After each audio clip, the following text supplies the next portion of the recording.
और संसद की सुरक्षा में चूक से जुड़ी सबसे बड़ी खबर सामने आ रही है। दिल्ली पुलिस सूत्रों के मुताबिक अभी तक की जांच में ललित झा के मास्टरमाइंड होने का शक जताया जा रहा है। पूछताछ में जानकारी मिली है कि ललित झा के कहने पर 13 दिसंबर की तारीख तय की गई थी। ललित झा ने सभी को गुरुग्राम में मीटिंग के लिए बुलाया था। ललित झा ने ही कलर अटैक का वीडियो मोबाइल में शूट कर सोशल मीडिया पर अपलोड किया था। और इसके बाद एक और बात सामने आई है कि चारों आरोपियों का एक ही सूत्रधार निकला, ललित झा, जिससे सभी आरोपी संपर्क में थे। एक और बात जो सामने आई कि घटना को अंजाम देने से पहले ललित ने ही चारों आरोपियों के फोन अपने कब्जे में लिए और वो फरार हो गया, जिसकी तलाश फिलहाल पुलिस को है। क्योंकि इस पूरे मामले का मास्टरमाइंड अगर किसी को कहा जा रहा है तो वो ललित झा है। उसके मास्टरमाइंड होने का शक है और कई ऐसे सबूत भी मिले हैं। 13 दिसंबर की तारीख जो तय की गई वो भी उसी के कहने पर हुई थी। और इन्वेस्टिगेशन एजेंसीज के लिए एक बड़ा मुद्दा भी है कि 13 तारीख को ही इस तरह की घटना आखिर क्यों की गई और मास्टरमाइंड के तौर पर ललित झा का नाम सामने आ रहा है। हम आपको बताते हैं कि दरअसल ये ललित झा है कौन। आरोपी ललित झा का साजिश में मुख्य रोल माना जा रहा है और मास्टरमाइंड होने का इस पर शक है। वहीं उसी ने पूरे हंगामे का वीडियो भी बनाया और इसके बाद अपने तमाम साथियों के मोबाइल फोन लेकर के ललित झा फरार हो गया था।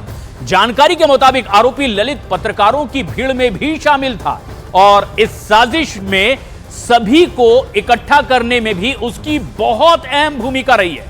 आरोपी ललित बिहार का दरअसल मुख्य रूप से रहने वाला बताया जा रहा है और पश्चिम बंगाल में वो शिक्षक भी था। लेकिन उसके बाद जिस तरह से साजिश रची गई, तलाश उसकी लगातार जारी है।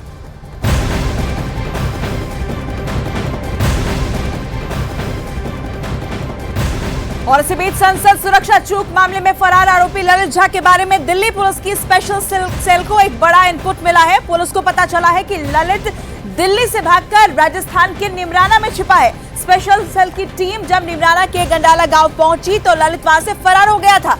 इस वक्त स्पेशल सेल की 2 टीमें ललित झा को ढूंढने में जुटी हुई हैं। ललित के हिसार में भागने की आशंका भी जताई जा रही है, इसलिए कई टीमें राजस्थान के निमराना और हरियाणा के हिसार में लगातार उसको पकड़ने के लिए छापेमारी कर रही है। इस पूरे मामले का अगर कोई एक मास्टरमाइंड है, कोई सूत्रधार है तो वो ललित झा है, जिसकी तस्वीर हम आपको दिखा रहे हैं। और फिलहाल कोशिश यही पुलिस की कि उसे जल्द से जल्द गिरफ्त में लिया जाए।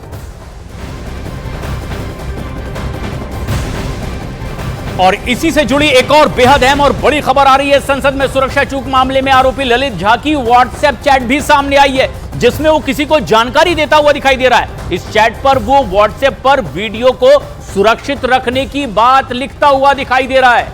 पुलिस ललित झा की व्हाट्सएप चैट की जांच में जुटी हुई है। हालांकि न्यूज 18 इंडिया इसकी पुष्टि नहीं कर रहा, व्हाट्सएप चैट की पुष्टि हम नहीं कर रहे, लेकिन पुलिस इसकी पड़ताल में अब जुट चुकी है। आरोपी ललित झा ही सबके मोबाइल फोन लेकर के फरार हुआ है और संसद चूक मामले में आरोपी ललित झा अब भी लगातार फरार है। इसी ने वीडियो बनाया है और ये बात अब जाहिर हो रही है कि ये मास्टरमाइंड हो सकता है, क्योंकि ये अब तक के सामने नहीं आया और इसकी गिरफ्तारी के बाद बहुत कुछ साफ हो सकता है। जो तस्वीर सामने आ रही है ये बेहद खास है। जो व्हाट्सएप चैट है ये है ललित झा की, जो खुद अब फरार चल रहा है, जिसमें वो इस वीडियो को सेव रखने की बात कहता दिखाई दे रहा है। ये सबसे अहम बात भी है कि ललित झा जो लगातार फरार है, एजेंसीज लगातार छापेमारी कर रही है और आसपास के कई राज्यों में यह छापेमारी हो रही है जहां उसकी मौजूदगी की आशंका होती है, वहां से फरार हो जाने की भी आशंका, लेकिन पुलिस उसकी लगातार तलाश कर रही है। और इस वक्त बड़ी खबर न्यूज 18 इंडिया पर, लोकसभा से कुल 11 सांसद सस्पेंड किए गए हैं। बड़ी जानकारी, लोकसभा की कार्यवाही में बाधा पहुंचाने का उनके ऊपर आरोप है और ये बड़ी खबर इस वक्त आपको बता रहे हैं कि 6 और सांसद सस्पेंड कर दिए गए, यानी कुल 11 सांसद निष्कासित किए गए हैं। लोकसभा की कार्यवाही में बाधा पहुंचाने का इनके ऊपर आरोप, जिसके तहत उन पर यह एक्शन लिया गया है और उन्हें वहां से सस्पेंड कर दिया गया है। कार्यवाही के दौरान बाधा पहुंचाने का आरोप इन सभी सांसदों पर, तो 6 और सांसद यानी कुल जो है वो 11 सांसद सस्पेंड कर दिए गए हैं। इस वक्त की बड़ी खबर आपको बता रहे हैं न्यूज 18 इंडिया पर, लोकसभा से अब तक 11 सांसद सस्पेंड किए गए हैं। लगातार लोकसभा की कार्यवाही जब चल रही थी तो बाधा पहुंचाने का काम उनके द्वारा किया गया और ऐसे में उन पर एक्शन लेते हुए उन सभी को सस्पेंड कर दिया गया है। अब तक कुल 11 सांसद सस्पेंड कर दिए गए हैं। इस वक्त की बड़ी खबर, लोकसभा की कार्यवाही जब चल रही थी लगातार वहां नारेबाजी उनकी तरफ से और ऐसे में यह एक्शन लिया गया। और यह सबसे अहम बात भी है। अमित पांडे हमारे सहयोगी लगातार हम वहां पर नजदीक से नजर बनाए हुए हैं। अमित, अब कुल मिलाकर 11 को सस्पेंड कर दिया गया है। कौन कौन अब इसमें शामिल है, किस तरह के आरोप इन पर लगे? देखिए, कुल 11 सांसद है। 5 पहले सस्पेंड हुए थे। 2 बजे की कार्रवाई जब शुरू हुई थी और 3 बजे की कार्रवाई जब शुरू हुई है, उसके बाद 6 और सांसदों को सस्पेंड कर दिया गया। इसका मतलब 11 सांसद है। इसमें प्रमुख नाम जो है वह है कनिमोई, रम्या हरिदास, इसके अलावा हाईबी ईडन।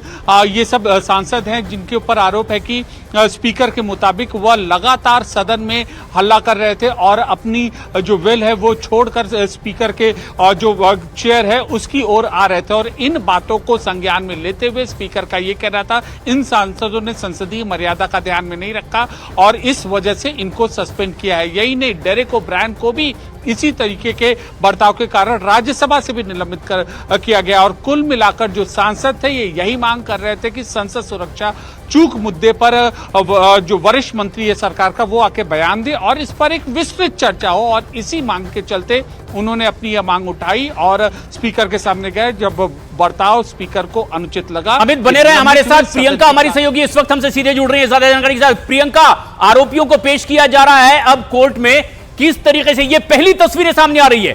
प्रियंका, क्या ताजा तस्वीरें? बिल्कुल, यहाँ पर हलचल बढ़ गई है, तो ऐसे में अनुमान लगाया जा रहा था कि शायद वो जो गाड़ियां हैं वो पहुंच गई, लेकिन फिलहाल तो ये फॉल्स अलार्म साबित हुआ है क्योंकि किसी भी वक्त अब जो है आरोपी उनको यहाँ पर लाया जा सकता है। ऐसे में अचानक हलचल बढ़ने के बाद हमें भी ऐसा लगा कि शायद वो आ गए, लेकिन अभी फिलहाल फॉल्स अलार्म है। लेकिन जैसे ही वो यहाँ पर आते हैं हम तमाम दर्शकों तक उसकी जानकारी पहुंचाएंगे। प्रशांत, ये सबसे अहम बात भी है कि तमाम वो आरोपी जिनकी गिरफ्तारी हुई है आज उन्हें कोर्ट में पेश किया जा रहा है। और ये तस्वीर जो आप देख रहे हैं इस वक्त अपने टीवी स्क्रीन पर न्यूज 18 इंडिया पर, यही वो तस्वीर जिसके लिए इतनी गहमा गहमी हुई। कुछ सांसदों ने पकड़ा, उनकी पिटाई भी की है। और अब ये ताजा विजुअल इस वक्त के, ये सीधी तस्वीरें हमारे दर्शक इस वक्त देख रहे हैं किस तरह से आरोपियों को लेकर जाया जा रहा है पटियाला हाउस कोर्ट। हमारी सहयोगी प्रियंका कांडपाल लगातार बनी हुई है पटियाला हाउस कोर्ट के सामने ही। और ये वो आरोपी हैं जिन्होंने कुछ दिन पहले इस तरह की पूरी प्लानिंग की और उसके बाद संसद भवन में दाखिल हुए। 2 साथी संसद भवन के भीतर पहुंचते हैं, स्मोक कैंडल जलाते हैं, रंगीन धुआं वहां निकलता है, अफरा तफरी का आलम होता है। और उसके बाद 2 कुछ और उनके साथी, बताया जाता है कि संसद भवन में इस तरह से स्मोक कैंडल जलाने से पहले ही वो संसद के भवन के बाहर भी इस तरह की घटना को अंजाम दे चुके थे। तमाम आरोपियों को तुरंत पकड़ भी लिया गया है और अब उनसे पूछताछ की गई है। कोर्ट में आज पेशी है, दिल्ली के पटियाला हाउस कोर्ट में इन आरोपियों को पेश किया जा रहा है। लेकिन सवाल ये कि क्या यही इस पूरी योजना को बनाने वाले थे या फिर इनके और कुछ मास्टरमाइंड थे? हालांकि ललित झा अब भी फरार चल रहा है, जिसकी तलाश की जा रही है, जिसकी व्हाट्सएप चैट भी सामने आने के दावे किए गए। लेकिन खास बात यह कि ये इस वक्त की एक ताजा तस्वीर, अहम तस्वीर है। आरोपियों को पटियाला हाउस कोर्ट लेकर जाया जा रहा है।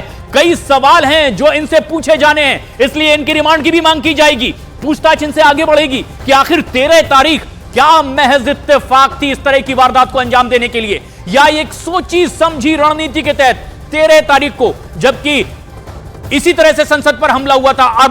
अब ये इस तरह की तस्वीर सामने आ रही है। आरोपियों को गिरफ्तार किया गया और अब इनकी रिमांड मांगी जाएगी और आगे की पूछताछ भी होगी।